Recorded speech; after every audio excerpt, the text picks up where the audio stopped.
Hey everyone, welcome back to the channel. My name is John, aka Tin Man Chef, and today we're going to be doing a delicious dish called Rabbit Pierogis. If you've never heard of pierogi before, they are a traditional Polish dish, kind of like a dumpling filled with potatoes and some type of meat.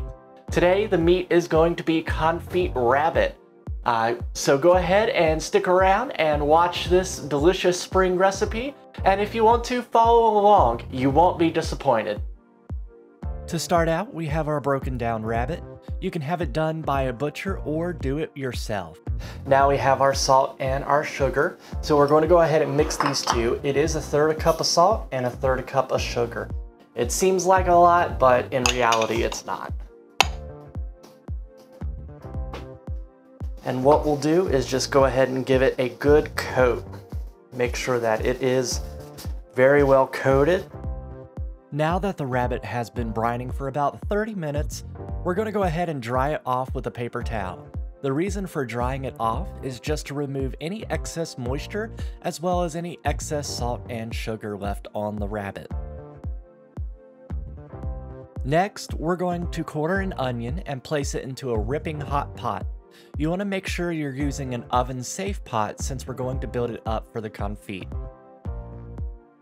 We're going to add garlic, about 5 to 6 cloves, and allow that onion to cook until fragrant. Next, we're going to add a teaspoon of cumin, a teaspoon of black pepper, a teaspoon of dry mustard, and a teaspoon of whole grain mustard.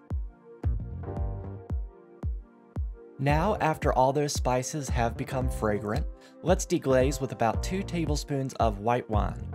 Now give it a good stir to scrape the bottom of the pot, making sure that we are getting up all that fond, because that is where the flavor lies. Now we're going to add our rabbit into the pot just by placing it on top. Place 3 or 4 bay leaves on top of the rabbit to add extra flavor. Now let's add our oils into the pot. Using 1 quart of canola oil and 2 cups of olive oil, we want to go ahead and cover all of the ingredients. The reason that we're using more canola oil is because canola has little or no taste, whereas olive oil has a strong taste. We need to balance the flavors out so that the olive oil doesn't overpower those spices. Once we've poured our oil in, we're going to go ahead and place it into an oven at 300 degrees Fahrenheit for about 3 hours. While we excitedly wait for our rabbit to cook, like a kid waiting on Christmas, let's go ahead and make the dough for our pierogis. We'll need 1/3 cup of water, 2 eggs, a teaspoon of salt, and 2 or 3 cups of flour. The amount of flour will depend on how sticky your dough is. Combine all the ingredients together and knead it a bit. We want to make sure that the dough is not sticky but still has some stretch to it.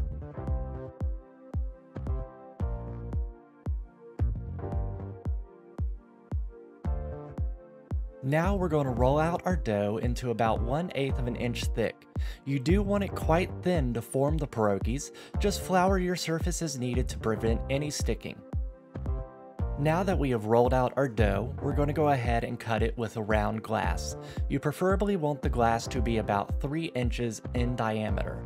Make sure to sprinkle a little bit of flour between each of the circles so that they do not stick to each other. You can re-roll the dough to get as many as you can. You probably should get about 8 to 10 pierogis. Once we have finished with our dough, we're going to go ahead and make our mashed potatoes.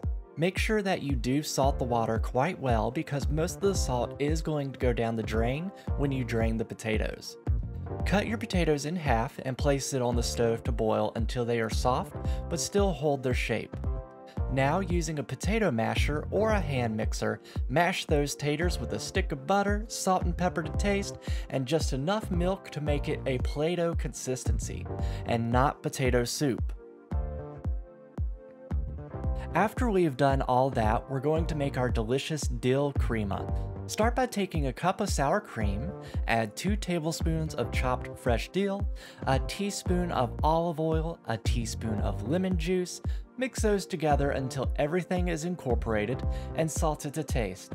Place it back in the fridge to keep it cold. Now, I have a question for you. Have you clicked that subscribe button to be up to date on all the new recipes coming? Because if Zelda loves my food, I am sure you will too. So go ahead and smash that subscribe button. Now let's go ahead and take this hot pot out of the oven as it has finished cooking. We're going to go ahead and filter all that delicious meat and veggies from the oil using a slotted spoon into another bowl to cool down. Be careful because the oil is still hot. Once the meat has cooled for a bit, we're going to go ahead and debone the rabbit. We want to take extra care to get all the bones out as the rib bones can be quite brittle and small. So make sure that you do run your hand through the pile of meat after you've pulled it off the bones to make sure that you didn't leave any bones in there. Now we're going to go ahead and mince up our meat so that it fits into our pierogies better. Next, to assemble the dumplings, we're going to go ahead and grab one of our dough circles and roll it out onto a floured surface so that it just gets a little bit bigger. Lay it into your hand like so, and add your filling. Add approximately 1 tablespoon of rabbit meat and 1 tablespoon of potatoes, making sure not to under or overfill the pierogi.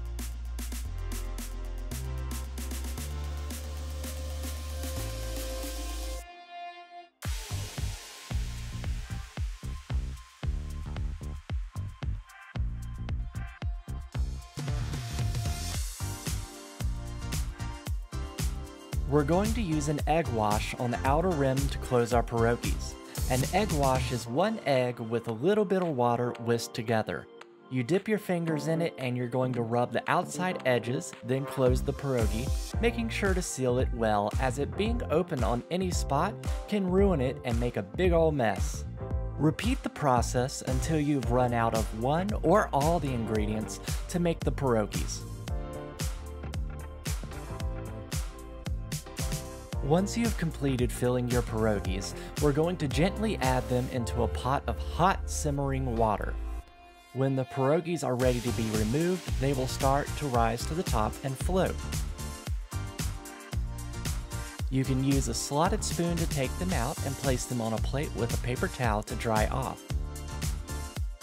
Now you can oil them up and place them into a freezer bag for a later date. They last about 3 months in the freezer. Or you can continue to follow along with me and have a lot more fun. Once the pierogies have dried, we're going to add them into a hot pot with a little bit of olive oil.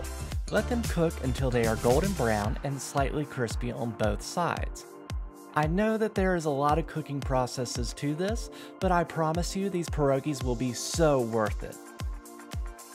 After we have seared our pierogies, let's render some chopped bacon to garnish our pierogies with, because everything goes well with bacon. Next, we'll also cook a thinly sliced onion in that bacon fat, caramelizing the onions to add more flavor to our pierogi dish. Once you have done all those steps, you will have an amazing dish on your hands. This will be sure to impress your friends and family. I hope you enjoyed this dish today. Make sure to subscribe so you won't miss out on these amazing recipes. And for now, have a great day.